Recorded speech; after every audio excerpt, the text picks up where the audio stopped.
Hola, mi nombre es Susana Margarita Pérez Ortiz. Estoy en la clase de Procesos Psicológicos Superiores y esta es la tarea de recuperación número 2. En esta tarea voy a empezar por explicar lo que es la diferencia entre motivación y emociones.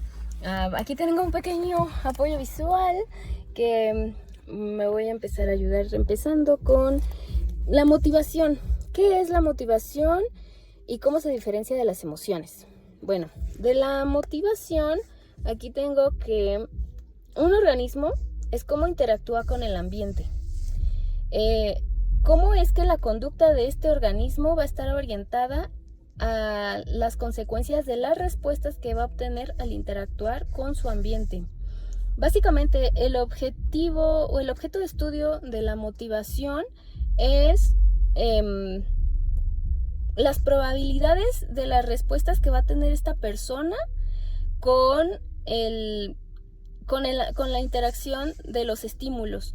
Y aquí se puede hablar sobre las operaciones motivadoras, que vendrían siendo cómo es que este individuo le va a dar valor a los objetos con los que va a interactuar de acuerdo a la necesidad que va a tener este individuo. Por ejemplo, si este individuo tiene sed o este organismo tiene sed, le va a dar mucho mayor valor al agua que si no tuviera sed. El agua vendría siendo tal vez un poco indiferente en ese momento porque en ese momento no tiene la necesidad de la sed. Y también está relacionado con las contingencias, que vendría siendo los antecedentes, el estímulo, la respuesta y las consecuencias que va a tener este individuo en relación a su ambiente. Y en relación a las emociones son un conjunto de respuestas coordinadas que ocurre, puede ser en desorden o puede ser al mismo tiempo, pero estas respuestas tienen que ver con las respuestas fisiológicas, expresivas, motoras y verbales. Ejemplo, una respuesta fisiológica podría ser el llanto, puede ser llorar de tristeza o llorar de alegría. La respuesta motora puede ser brincar. La respuesta verbal puede ser pues, decir todas las palabras en relación a la emoción que está ocurriendo. O la expresiva pues puede ser un grito, puede ser algún sonido que esté relacionado con alguna de las emociones que esté procesando el individuo. Y las emociones están relacionadas con actos en relación a al medio, son actos de supervivencia o también interacción social. Y esto también puede estudiarse dentro de la conducta del individuo. Y luego la pregunta número 2 se refiere a ¿qué es una teoría? Una teoría dentro de la psicología. Bueno, pues una teoría es un conjunto de conceptos que van dando la explicación a un fenómeno un fenómeno de la conducta humana. Entonces, la teoría quiere explicar un hecho que tiene cierta repetición y es como una cadena de conceptos que van explicando un fenómeno. Entonces, ¿cómo nace una teoría? La teoría nace bueno, más bien, me falta mencionar cuáles son como las características de la teoría para que sea una teoría, que vendría siendo que debe tener cierta explicabilidad. La teoría, que vendría siendo los conceptos que están relacionados a la explicación de cómo interactúa un organismo con el ambiente. Luego también está la evidencia, debe tener cierta evidencia con observación científica. Y luego está la predictividad, que es qué tanto ocurre este fenómeno con estos mismos estímulos. Y luego está la falsibilidad, que esta teoría se debe de prestar a que sea sometida a prueba para ver las explicaciones que la teoría aporta y si realmente se está si esta es real o no, es verdadera o no, tiene que tener esa característica de poder ser sometida a prueba. Entonces, ¿cómo nace una teoría? La teoría nace a través de una observación, la observación de algún fenómeno. Luego viene la hipótesis, que es alguna, como meter ciertas variables para predecir el resultado. Y luego, después de la hipótesis, viene la experimentación, que es verificar si verificar que lo que está mencionándose en la hipótesis acerca del organismo que está interactuando con ciertos estímulos externos tiene la misma respuesta. Entonces se va haciendo una observación experimental y después de la observación experimental se saca la teoría, que es qué tantas veces se repite el mismo resultado, qué tan consistente es. Y después de la teoría viene lo que es la repetibilidad. La repetibilidad es el último paso de lo que vendría siendo cómo se genera una teoría psicológica. Esto se refiere a que se debe repetir los mismos observaciones experimentales para ver si se obtiene el mismo resultado en diferentes grupos o con diferentes organismos, para conocer el alcance y la constancia del resultado que se está pretendiendo demostrar. Y se vendría siendo la última característica de lo que es una teoría psicológica. Y luego nos pasamos a lo que ya son teorías que están manejando o que están hablando o tratando de explicar lo que es la motivación. En relación a la motivación, hablamos de 2 teorías en esta clase.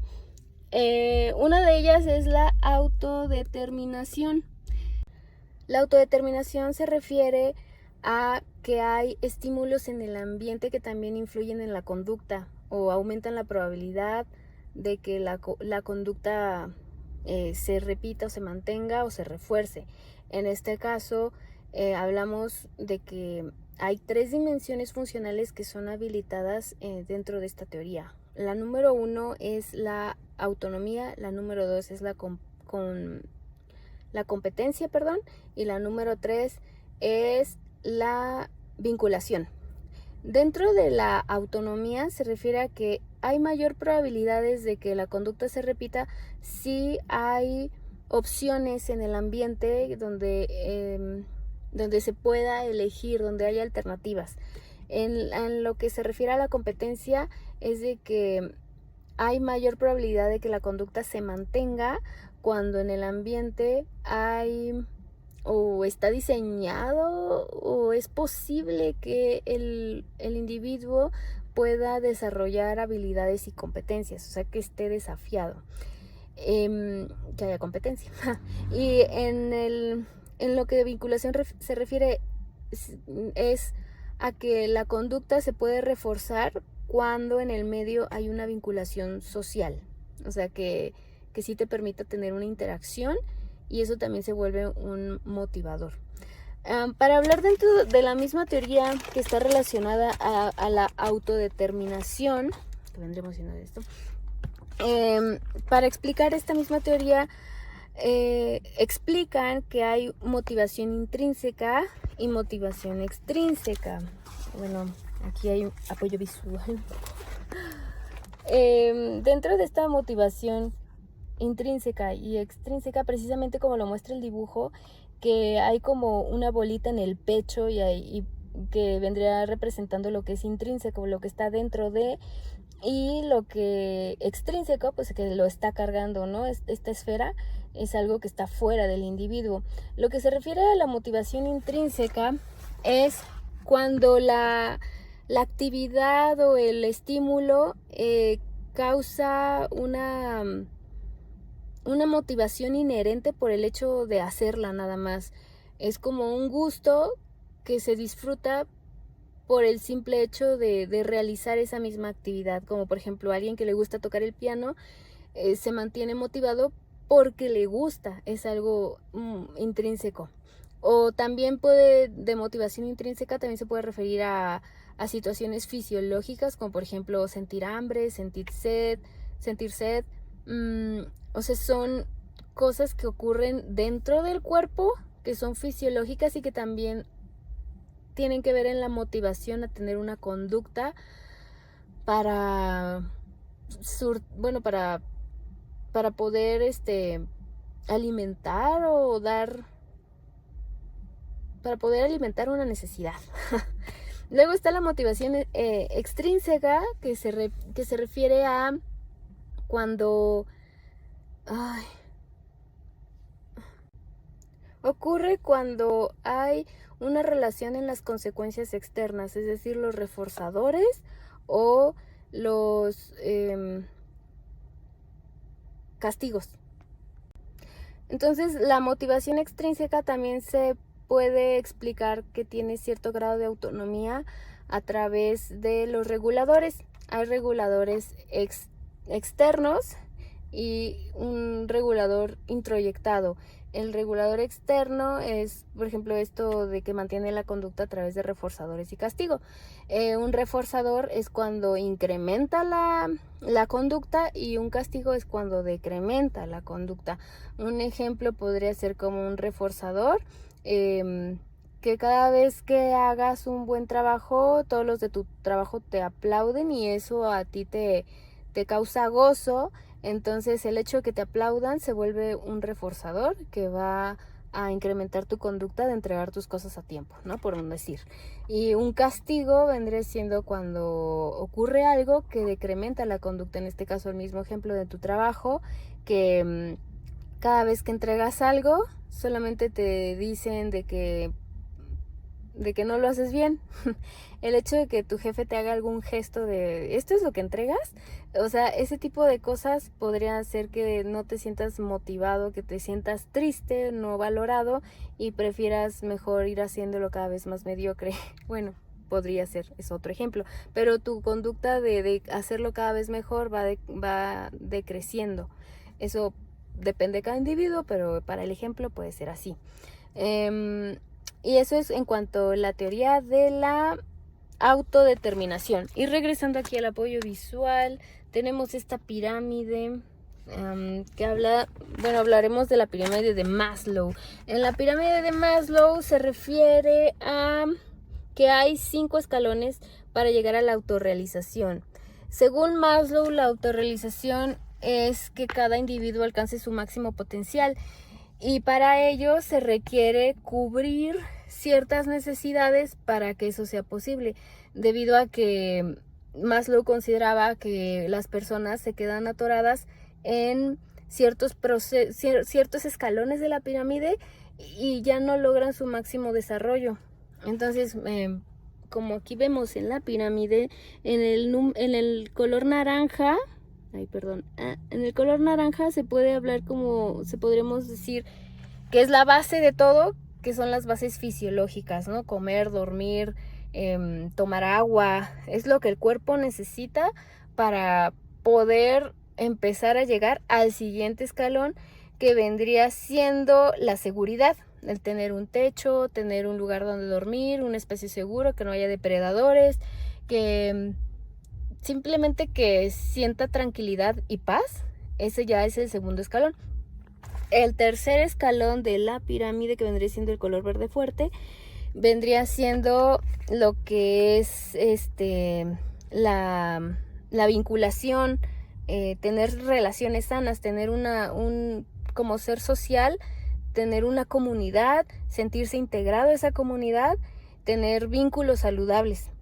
Teniendo los vínculos saludables, luego sigue que dentro de esa misma sociedad, que dentro de ese mismo grupo haya reconocimiento y valoración, como la autoestima. O sea, que ese grupo reconozca que eres una persona que tiene ciertas cualidades y habilidades y te lo hacen saber, te comunican que eres un ser valioso y que aportas, ¿no? Entonces, una vez que ya teniendo la que vendría siendo, ay, perdón, me estoy señalando con el mismo zoom, que el color naranja, el color lavanda, el morado, ese es lo de reconocimiento y autoestima, ¿no? Que te hace sentir valorado debido a este reconocimiento. Entonces, una vez que tienes todo lo de abajo, que el tope vendría siendo la autorrealización, que es cuando una persona se siente plena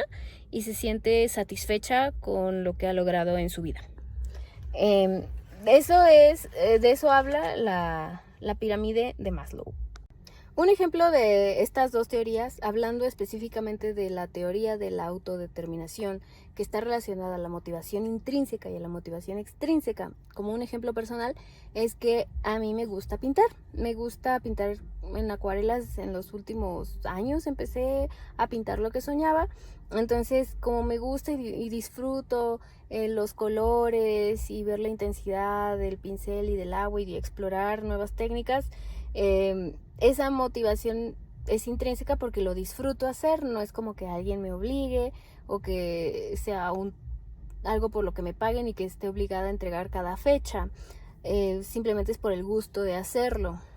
Esa es una. O también otra motivación intrínseca me parece muy, muy buen ejemplo, por ejemplo, de prepararme un sándwich porque tengo hambre, que eso también vendría siendo intrínseco, o ir a tomar un vaso de agua porque tengo sed. Eso también es una motivación intrínseca porque viene de adentro. Entonces, la motivación, como ejemplo de motivación extrínseca, ahora vendría siendo como un reforzador o castigo. Por ejemplo, el hecho de estudiar para un examen. Estoy estudiando para el examen porque quiero aprobar la materia y también porque quiero retarme o desafiarme ante mis conocimientos. Y básicamente me motiva el resultado del examen, me motiva que algo cuantificable me diga cuál ha sido mi avance o cuál ha sido como mi progreso en este camino, ¿no? de estudiar una carrera.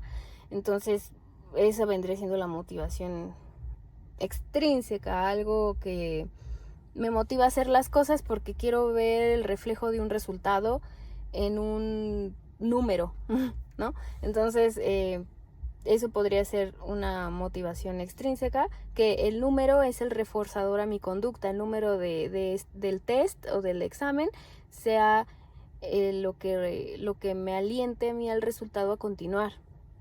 O también como ver ese desafío, ¿no? De hacerlo mejor. Bueno, y luego está el ejemplo en la segunda teoría, que vendría siendo de la pirámide de Maslow. Un ejemplo sería como la necesidad básica de una persona que está en situación de calle, que no tiene vestido, no tiene alimento, no tiene seguridad, no tiene techo. No se puede concentrar en comprarse un coche no se puede concentrar en comprarse un coche porque primero tendría que resolver sus necesidades fisiológicas para que eso le abra paso a su pensamiento de escalar en la pirámide a una necesidad más compleja. Pero lo básico, que vendría siendo las necesidades fisiológicas, sería lo que tendría que resolver primero. Bueno, y para finalizar con la reflexión, hay 3 preguntas. Aquí están mis 3 preguntas sobre lo que aprendí en esta clase. La número 1 es: ¿qué aprendiste de esta clase sobre motivación y emoción que antes no tenías tan claro? Pues yo sabía que lo de la emoción era como un golpe de energía que tenía un estímulo. Bueno, aunque es que es eso, el vocabulario. Creo que aterrizando a la respuesta, es el vocabulario para expresar el proceso que hay detrás de una emoción o el proceso que hay detrás de la motivación. como por ejemplo esto de la motivación intrínseca, los reguladores, o sea, es vocabulario que explica o tiene una explicación más desmenuzada,